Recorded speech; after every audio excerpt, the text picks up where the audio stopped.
نحمده ونصلي على رسوله الكريم أما بعد فقد قال الله تبارك وتعالى في الكلام المجيد والفرقان الحميد فأعوذ بالله من الشيطان الرجيم بسم الله الرحمن الرحيم وذكر فإن الذكرى تنفع المؤمنين صدق الله مولانا العظيم۔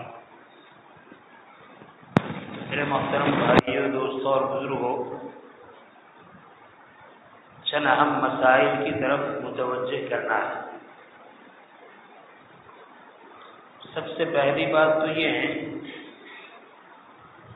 کہ ہم مسلمان اللہ کے گھروں میں، مسجدوں میں اللہ کی عبادت کے لیے حاضر ہوتے ہیں،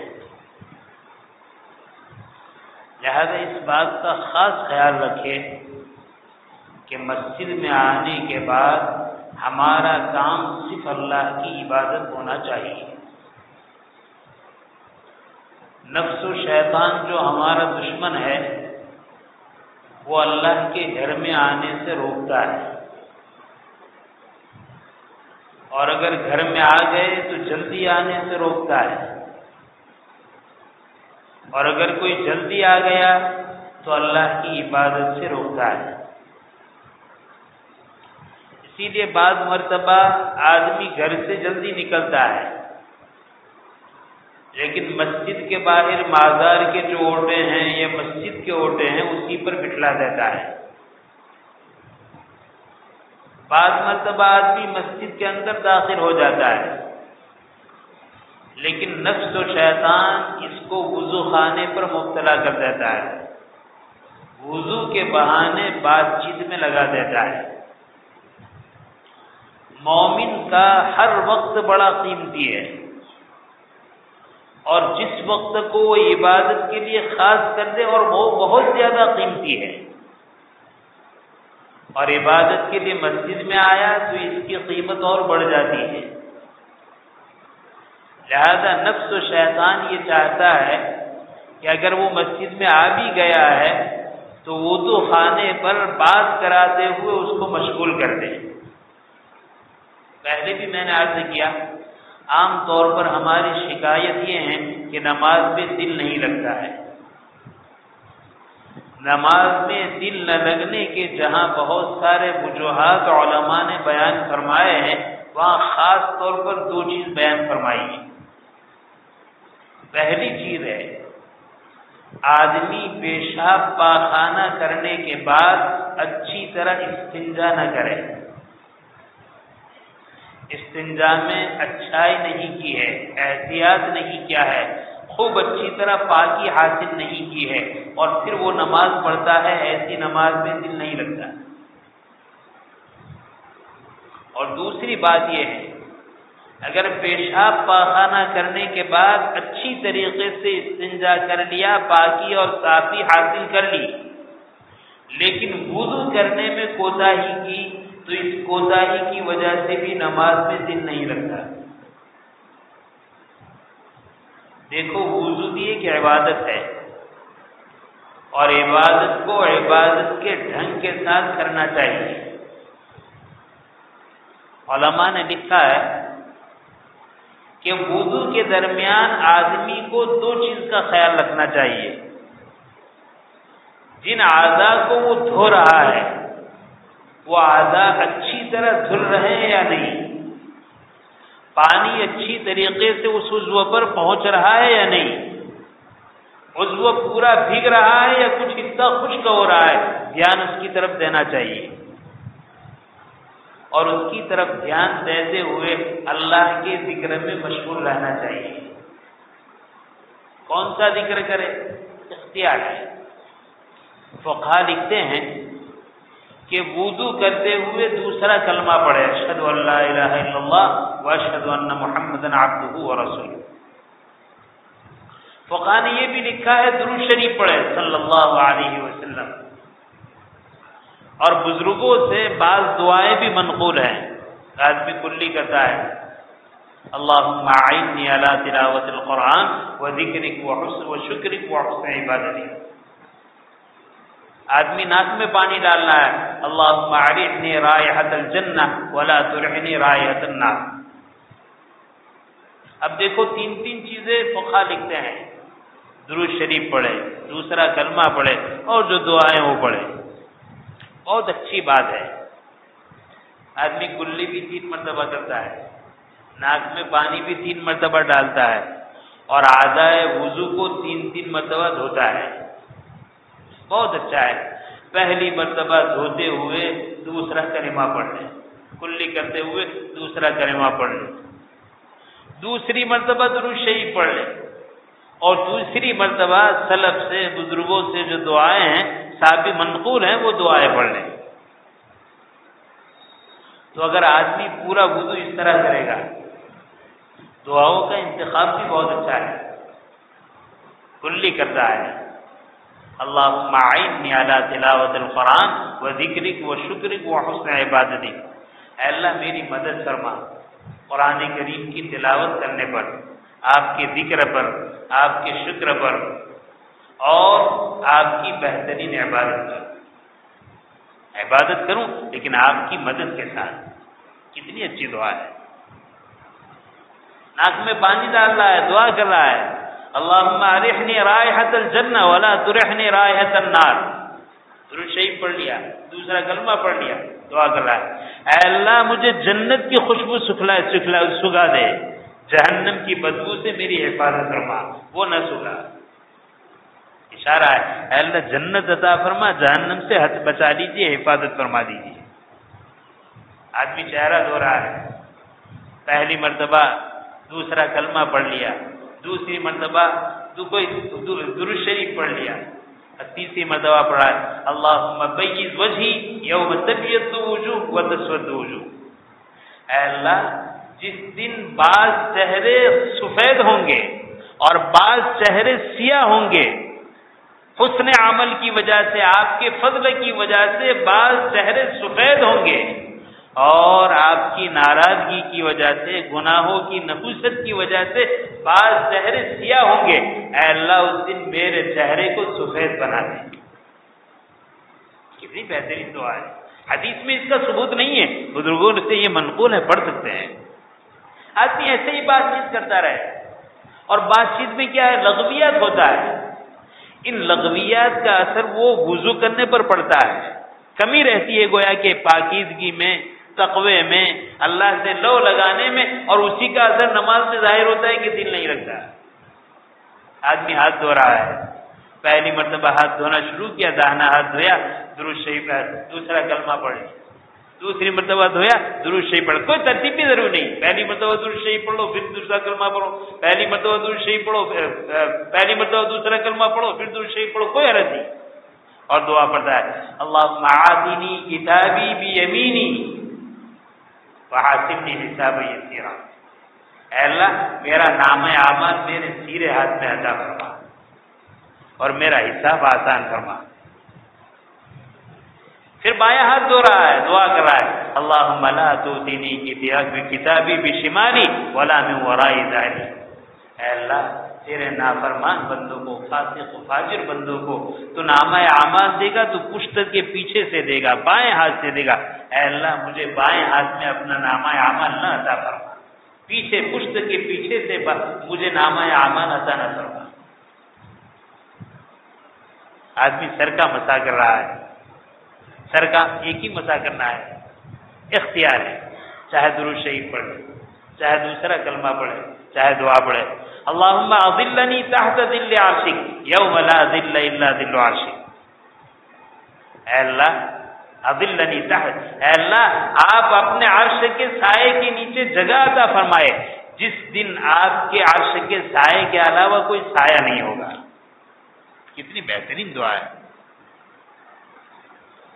آدمی کان کا مسح کر رہا ہے، کان کا مسح کرتے ہوئے، اللہم اجعلنی من الذین یستمعون القول ویتبعون احسنہ، من الذین یستمعون القول ویتبعون احسنہ، اے اللہ بہترین بات سننے کی توفیق عطا فرما، بہترین بات پر عمل کی توفیق عطا فرما۔ آدمی بات سنے تو اچھی سنے، اگر آدمی وضو کر رہا ہے، آہستہ آہستہ آواز سے یہ پڑھ رہا ہے، دوسرے کو خلل نہیں ہو رہا ہے، دوسرا بیچارہ غفلت میں، تو اس کو بھی احساس ہوگا کہ یہ تو وضو کر رہا ہے اور دعا پڑھ رہا ہے، اور میں وضو کر رہا ہوں، زور زور سے بات کر رہا ہوں، پھر سر گردن کا مسح کر رہا ہے، اللہم فک رقبتی من النار، اے اللہ میری گردن کو جہنم کی آگ سے آزاد کر دیجئے. گردن یعنی پورے بدن کو، میرے جسم کو، میری ذات کو جہنم کی آگ سے آزاد کر دیجئے. آدمی سیدھا پیر دھو رہا ہے، درود شریف پڑھ لیا، دوسرا کلمہ پڑھ لیا، آدمی دعا کر رہا ہے، اللہم ثبت قدمی علی صراطی یوم تزل الاقدام. اے اللہ پل صراط پر اچھے اچھے کے پیر پھسل جائیں گے، اس دن میرے پیر کو جما دیں. کتنی بہترین دعا ہے. آدمی بایاں پیر دھو رہا ہے، اللہم اجعلنی ذنبی مغفورا وسعی مشکورا وتجارتی لن تبور. اللہم اجعلنی ذنبی مغفورا، اے اللہ میرے سارے گناہوں کو معاف کر دیجئے، بخش دیجئے.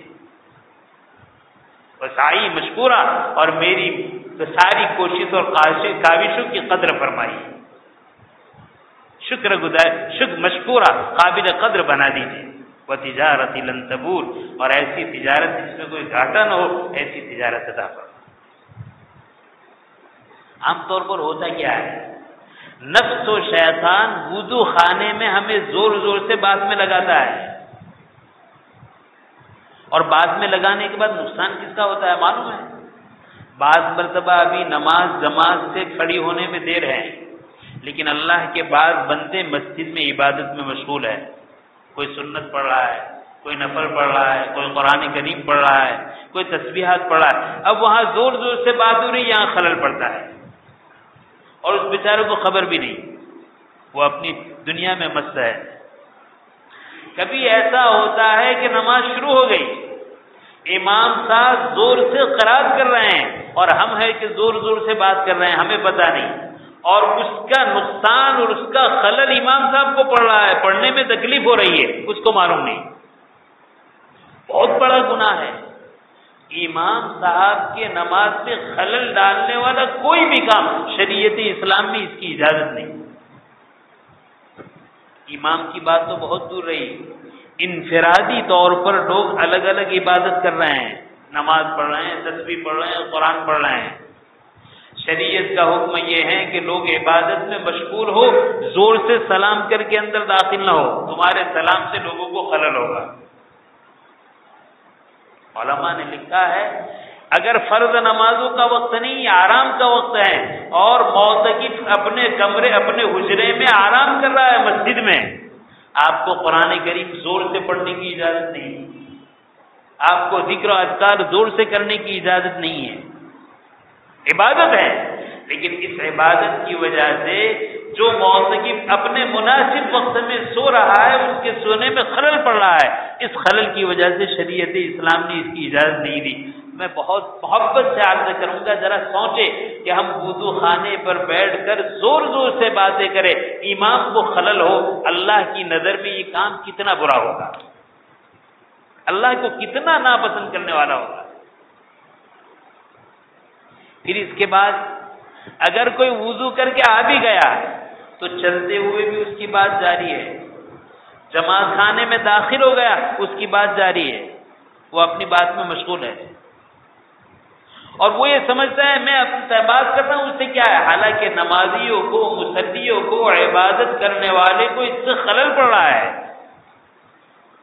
وَمَنْ أَظْلَمُ مِمَّنْ مَنَعَ مَسَاجِدَ اللَّهِ أَنْ يُذْكَرَ فِيهَا اسْمُهُ وَسَعَى فِي خَرَابِهَا. اس سے بڑا کون ظالم ہوگا جو اللہ کے گھر میں اللہ کے ذکر سے روکے. آیت کریمہ تو نازل ہوئی ہے مشرکین کے باب میں، لیکن مفسرین لکھتے ہیں کہ اس کام میں وہ لوگ بھی شریک ہے جو گھر سے مسلمان ہے، لیکن مسلمان ہونے کے باوجود مسجد میں آنے کے بعد کوئی ایسا کام کرتے ہیں جس کام سے دوسرے لوگوں کو خلل پڑتا ہے، چاہے وہ کام عبادت والا ہو. بھائی قرآن پڑھنا عبادت ہے نا، ذکر و اذکار عبادت ہیں، تسبیح پڑھنا عبادت ہے، لیکن ہماری اس عبادت کی وجہ سے اگر انفرادی عبادت کرنے والے کو تکلیف ہوتی ہو تو اس انداز سے ایسی عبادت کرنے کی اجازت نہیں۔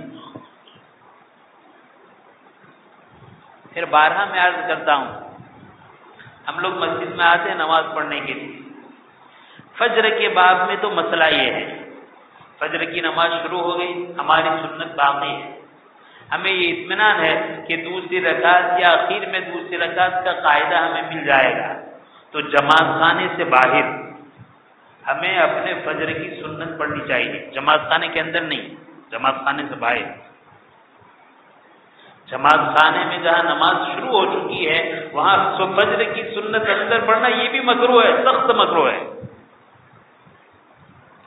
اور دوسری تمام نمازیں فجر کے علاوہ، چاہے وہ جمعہ ہو، چاہے ظہر اثر مغرب عشاء ہو، جس سے پہلے سنتیں پڑھی جاتی ہے، علماء نے مسئلہ یہ لکھا ہے کہ اگر ظہر سے پہلے 4 رکعت پڑھنی ہے اور اتنا وقت نہیں ہے کہ 4 رکعت پڑھ سکے تو آپ ابھی سنت نہ پڑھو، آئے ہیں 2 رکعت تحیۃ المسجد پڑھو، سنت نہ پڑھو۔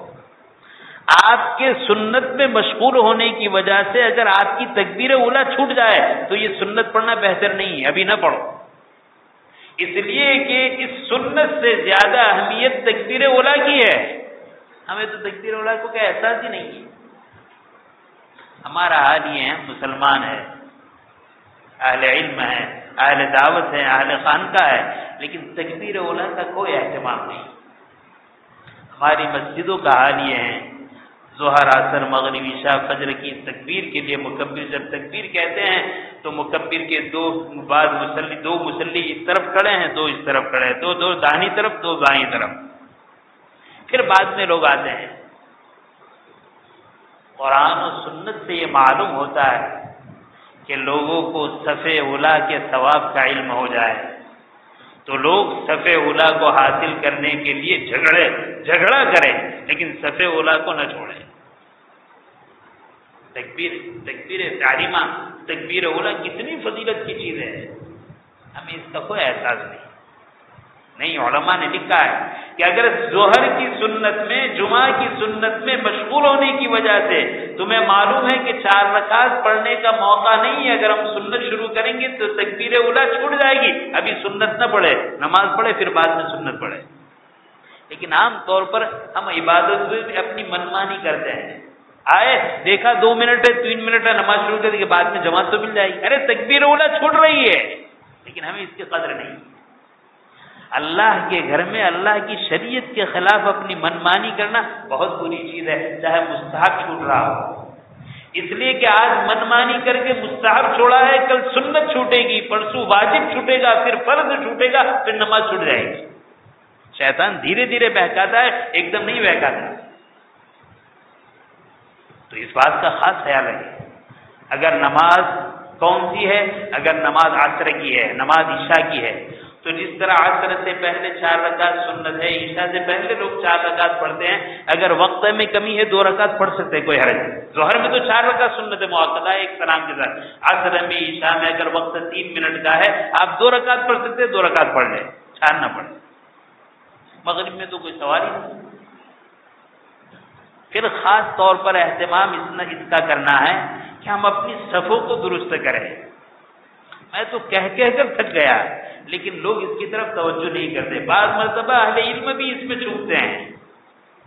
ہمیشہ دیکھو کہ امام کی کس طرف لوگ کم ہے، کس طرف زیادہ ہے، جس طرف زیادہ ہو اس طرف صف کو لمبا کرنا یہ مکروہ ہے۔ صف کو دونوں طرف برابر رکھنا چاہیے۔ امام صاحب کے پیچھے مکبر ہیں، ان کو نہ شمار کرو، اس مکبر کے بعد ادھر کتنے ہیں، ادھر کتنے، جدھر کم ہو اس طرف کھڑے رہو۔ اب بعض دفعہ کیا ہوتا ہے، دیکھتے ہیں کہ امام صاحب رکوع میں چلے گئے، اس طرف مصلی زیادہ اس طرف کم ہے، لیکن ادھر جائیں گے تو ہماری رکعت چھوٹ جائے گی۔ تو رکعت چھوٹنے کی تو تمہیں، لیکن مکروہ کام کر رہے ہیں اس کی پرواہ نہیں ہے۔ رکعت چھوٹ جائے تو چھوڑ دو، لیکن مکروہ کام نہ کرو۔ اور ہمارا حال تو یہ ہونا چاہیے ہر نماز کی ادائیگی کے لیے پہلے سے آ جائیں، تاکہ تکبیر اولا بھی مل جائے، سطح اولا بھی مل جائے اور مکروہات سے ہم بچ جائیں۔ یہ چند باتیں ہیں، اللہ تعالیٰ شانہ ہمیں سمجھنے کی توفیق عطا فرمائے، اس پر عمل کی توفیق نصیب فرمائے۔ آمین وآخر الدعوانا الحمدللہ رب العالمین۔